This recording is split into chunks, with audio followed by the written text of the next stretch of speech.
Bom, enfim, o tempo foi passando e a gente começou a perceber que ele não desenvolvia, né? Que ele estava andando, tudo, amei por isso, mas ele era muito agitado, uma criança extremamente agitada. Onde nós chegávamos, todo mundo olhava para ele e falava assim, esse menino é hiperativo, né?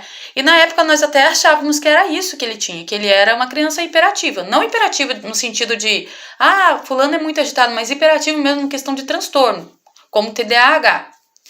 E ele não falava palavras. Ele só balbuciava, jogava palavras aleatórias, ou ecolalia, né? Ele não formava frases.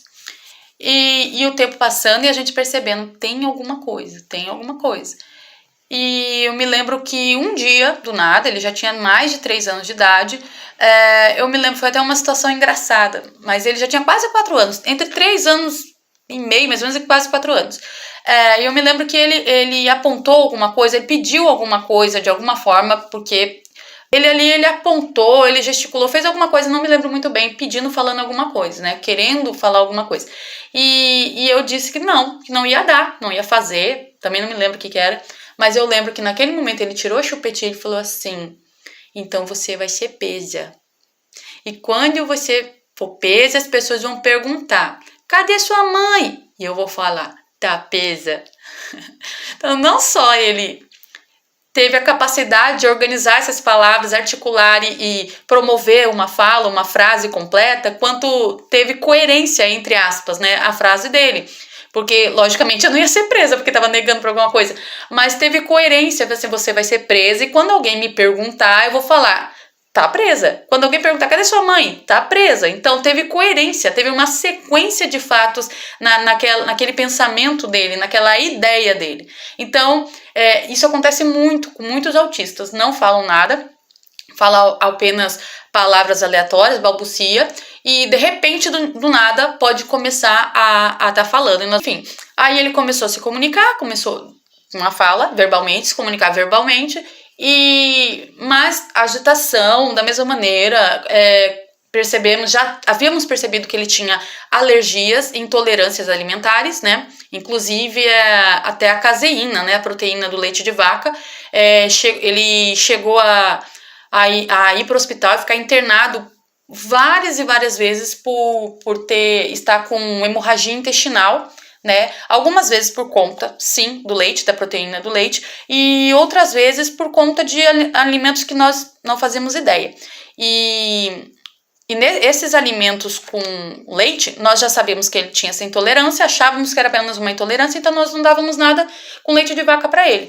Mas quando ia numa festinha de aniversário, ou quando na escola, comia alguma bolacha e tinha traços de leite, ou no aniversário, em alguma festinha, tinha salgadinhos com traços de leite, aí então, e nós não sabíamos, né, depois que nós íamos, íamos entender que tinha, né, tinha a ver uma coisa com a outra, né, e então, a partir disso ele começava a passar muito mal e ter muita diarreia e então chegava a ter essa hemorragia intestinal e ficar ali uma semana para mais, ficar internado até conter isso daí. Então, ele já tinha questões alimentares, ele já tinha o atraso de andar, ele já tinha o atraso da fala, ele já tinha muita agitação, né? E dificuldades psicomotora não só com questão de para andar, na questão dos quadris, mas para se locomover também. Ele tinha o pé valgo, né? O pé valgo é quando ele é assim, é mais tortinho, então ele já tinha o pé valgo, uma perninha mais curta do que a outra, milimetricamente mais uma perninha mais curta do que a outra, e muitas outras questões, né? Muitas outras coisas que ali estavam acontecendo com ele. Mas o que acontece? Eu tô falando tudo isso pra você e você talvez esteja pensando, mas essa mãe não levava essa criança no médico? Percebia que ele tinha alguma dificuldade e não levava ele no médico? Sim, nós levávamos desde que ele nasceu. Porém, todas as vezes que nós levávamos ele no médico, os médicos diziam sempre a mesma coisa. Meninos demoram mais para se desenvolver. Calma, mãe, ele não tem nada, tenha paciência, meninos demoram mais para desenvolver. E a mesma ladainha. Só que naquela época, ele tem 17 anos, então isso foi há 17 anos atrás que começou todas essas questões. Naquela época, não tinha como estar passando diretamente no neurologista, precisava-se de encaminhamento no SUS ou convênio, tanto faz, precisava-se de encaminhamento para estar indo até o neurologista, né? Algum médico tinha que ver alguma dificuldade, alguma situação e encaminhar então para o neurologista. Até que um dia, né, quando a gente já estava com quase 6 anos, com 6 anos de idade, na verdade. Ele estava com 6 anos de idade e uma pediatra, eu passei numa pediatra e contei toda a história dele, falei, a gente já não sabe mais o que fazer e tal, falei tudo. Então em todo o tempo que eu estava falando com ela estava olhando para ele indo e voltando e ela observando. Até que ela olhou para mim e falou assim: mãe, você está coberta de razão. Tem alguma coisa de diferente no seu filho. E então ela encaminhou ele ali para o neurologista, né? Depois disso, quando nós chegamos até a neuro fez todos os exames. Então, ele fez todos os exames, né, possíveis, físicos, neurológicos, tudo que ali cabia. E não deu nenhuma alteração, graças a Deus. Naquela época era muito pior o conceito de autismo. Até que depois, então, ele passou numa psiquiatra que deu atenção, leu tudo, conversou, acompanhou realmente. Ela não teve aquele pré-diagnóstico ao me ver entrar, sabe? Assim, tipo, não, tal coisa, pronto, acabou. Não, ela teve um diagnóstico por acompanhamento. Até que então ela concluiu e disse, não, seu filho é autista. Na época ainda era autismo nível leve, moderado e severo, então ele foi diagnosticado com nível moderado. Mas enfim, continuamos todas aquelas lutas, aquelas dificuldades, e lembra que eu disse que ele era internado constantemente por conta de alimentação, de ter traço de leite, esse tipo de coisa? Então, ele parou de ser internado por conta dessas coisas porque nós começamos a ser muito rigorosos na alimentação dele. Porém, ele começou a ser internado por nada. Todo santo mês ele ia no hospital e ficava internado. Não é que não era por nada, perdão. É porque não tinha explicação, sabe? Ele começava a passar mal, ficava doente, com febre, infecções, inflamações, e muitos exames, e ninguém sabia explicar o porquê. Então, rigorosamente, desde que ele tinha uns 5 anos de idade, ele começou a ir no hospital e ficar internado mais ou menos ali, no mínimo 3 dias, né? Até mais. Mas todo mês ele ficava internado, nem que fosse 3 dias, ele ficava internado. E ninguém entendia por quê, né? Bom, enfim. Aí o pezinho dele começou a entortar um pouco mais, eu levei ele no ortopedista, o ortopedista falou assim, olha, ele não andava e ele vai voltar a não andar, porque o pé dele tá entortando de novo, então ele vai voltar a não andar. Aí nós ficamos apavorados, né? Mas ele tá andando firme e forte até hoje, graças a Deus, né? Então, é por isso que se você é mãe, né? Sempre desconfie na sua intuição, tá? Não engula só o que o médico diz, tá? Os médicos são estudados, são competentes, mas muitas vezes o médico não tem conhecimento de causa específica naquela situação. Ou ele até tem, mas ele atendeu tanto paciente, tá tão corrido ali que não tem tempo dele entender 100% qual é a situação daquele paciente. E cada paciente, cada ser humano é nós somos únicos. E vou além, cada autista é único. Cada autista é individual. Então você vai ver características em um autista que você não vai ver em outro, certo? Então não é fácil você simplesmente ali em 5 minutos o médico dar um diagnóstico. Então, realmente é complicado, não é culpa do médico, não é que o médico não tem capacidade para isso, é que não é tão fácil, não muito mais intenso do que isso. E isso para qualquer pessoa, isso vale para neurotípico ou para atípico, perdão.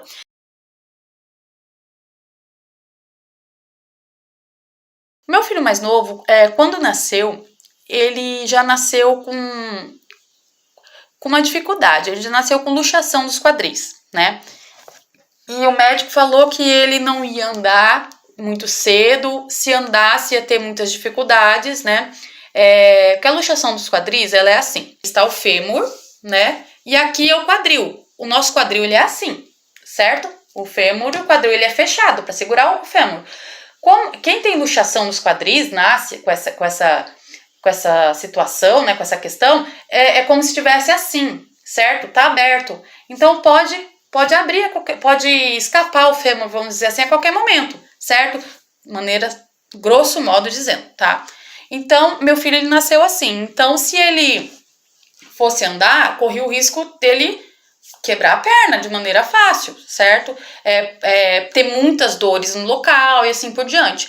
Só que todo o tratamento que ele tinha que fazer, quando nós passávamos no médico, a médica falava, não dá mais, a idade dele já passou para ele estar fazendo esse tratamento. Então, só vamos acompanhar, não tem o que fazer, não tem o que fazer. Então, nós começamos a ficar frustrados, porque ele já estava fazendo quase 2 anos e ele não estava andando. Ele fez fisioterapia para andar, para sentar, até para rolar no chão, para engatinhar. Eles fizeram fisioterapia para poder estar estimulando ele, mas ele nunca que andava. E eu entrei numa depressão muito profunda por conta disso. Fiquei muito, muito triste, muito para baixo. Entrei em depressão mesmo. Ficava no quarto fechado, trancado, com luz escura. Não conseguia me alimentar, não conseguia interagir com ninguém. Não saía do quarto, só ficava ali totalmente depressiva por quase 2 anos. Porém, eu sou uma pessoa, assim, eu não sou religiosa. Eu não me apego à religião, mas eu me apego muito à fé. Sabe, a fé, eu acho que a fé, ela te põe para cima, ela te estimula a ser alguém melhor, ela te estimula a estar melhor e viver melhor. Só que eu não conseguia ter essa fé naquele momento. Então eu não conseguia nem sequer me comunicar com Deus, né? Eu não conseguia ter uma espiritualidade ali nesse tempo todo, de tão angustiada e amargurada que eu estava. Mas eu me lembro que um dia meu marido ia fazer uma cirurgia na garganta, e então ele foi internado para estar fazendo essa cirurgia. Então quando eu cheguei em casa eu pensei, bom, eu vou falar com Deus, vou pedir para Deus abençoar ele, proteger ele, cuidar dele, mesmo todo esse tempo, quase 2 anos, sem falar nada com Deus, sem ter nada de fé, mas eu vou orar, vou pedir, porque ele precisa de proteção, cirurgia é uma coisa séria, né? Pode acontecer alguma coisa, né? Então eu me lembro até hoje que meu filho estava no carrinho de bebê, né? E eu me ajoelhei e falei, Deus, protege meu marido, guarda meu marido e tal. Daí teve um momento que eu comecei a chorar. Aí as palavras começaram a sair, eu falei assim, Deus, se for possível, faz o meu filhinho andar. Eu me lembro até hoje essas palavras que eu disse, eu falei assim, e eu disse para ele na sequência, eu aceito meu filho da maneira que o Senhor me deu. Eu amo ele incondicionalmente. Se eu tiver que empurrar uma cadeira de roda com ele para cima e para baixo, não tem importância, eu vou empurrar com o maior amor da minha vida. Mas se for possível, faz o filhinho andar. E eu me lembro, diante de Deus, diante de tudo, eu quero que aconteça alguma coisa comigo aqui agora, se eu tiver mentindo. Eu me lembro que eu peguei o carrinho de bebê e fui até a casa da minha mãe. Eu morava nos fundos e minha mãe morava na frente. Quando eu cheguei na casa dela, eu sentei no sofá. Eu coloquei ele no chão para ele engatinhar e sentei no sofá. E comecei a mexer ali em alguma revista, algum jornal que tava ali, nem me lembro direito o que era. Mas eu me lembro que, de repente, ele se arrastou até o sofá. Tudo isso enquanto eu esperava minha mãe. Ela estava ocupada. Mas eu me lembro que ele se arrastou até o sofá, conseguiu colocar as mãozinhas e se apoiar e ficar de pezinho. Eu fiquei olhando naquilo ali, eu já me assustei. Escorado no sofá e ficou de pé. Eu falei assim, meu Deus, esse menino tá de pé, né? Nunca aconteceu isso, o que tá acontecendo? Aí, de repente, ele começou a andar segurando no sofá. Segurando, indo, rodeando. Quando ele chegou em mim, minhas pernas estavam ali, não dava pra ele segurar no sofá, apenas nas minhas pernas. Mas ele teve o discernimento de soltar e não segurar nas minhas pernas. E ali, ele, como eu estava no fim do sofá, não tinha mais sofá para ele segurar. Então, ele não tinha onde segurar. Então, ele começou a dar os passinhos e começou a andar, como se ele já fizesse aquilo há muito tempo. Então, eu deixo aqui até uma palavra para você. Não sei se você é pai, se você é mãe de autista, se você é professor, qual a sua relação com o autismo? De repente, se até mesmo você é autista. Eu quero deixar para você essa palavra. Nunca desista. Nunca desanime. Nunca pensa que nunca irá dar certo. Em algum momento, alguma coisa vai prosperar. Em algum momento, alguma coisa vai dar certo. Mas para isso, você precisa ter fé. Você precisa ter insistência. Você precisa ter conhecimento de causa. E acima de tudo, além da fé, você precisa ter amor à causa. Fé e amor à causa, ok?